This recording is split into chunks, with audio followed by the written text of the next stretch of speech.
हंसी का रहस्य क्या है। एक बार राजा भोज की पत्नी भोज को स्नान करा रही थी। दोनों आनंद का अनुभव कर रहे थे।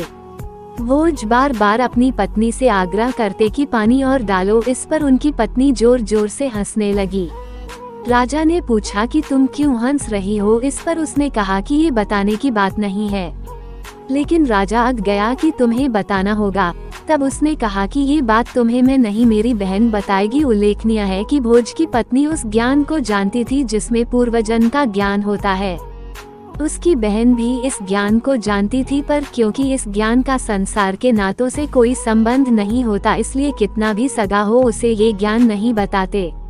बताने पर ये ज्ञान नियम विरुद्ध हो जाने से चला जाता है। राजा भोज अपनी भारी जिज्ञासा के चलते अपनी साली के घर पहुंचा। वहां उस वक्त कोई कार्यक्रम चल रहा था, अतः राजा बात न पूछ सका। फिर फुर्सत मिलते ही राजा ने वह प्रश्न अपनी साली से कर दिया। तब उसने कहा कि तुम्हारी बहन ने कहा है कि बार बार पानी डालने की बात पर हंसने का रहस्य मेरी बहन बताएगी। तब राजा की साली ने कहा कि आज आधी रात को बच्चे को जन्म देते ही मेरी मृत्यु हो जाएगी। इसके 18 साल बाद मेरे पुत्र जिसका आज जन्म होगा उसकी पत्नी तुम्हें ये राज बताएगी।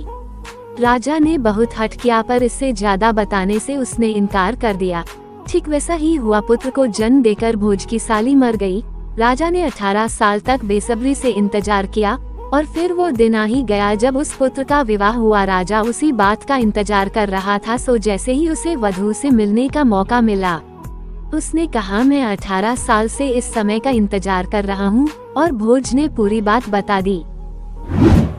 वधू ने कहा कि पहले तो आप ये बात नहीं पूछो तो बेहतर है, और अगर पूछते ही हो तो मेरे पति से कभी इसका जिक्र न करना, अन्यथा वो पति धर्म से विमुख हो जाएगा और इससे विधान में खलल पड़ेगा। राजा मान गया।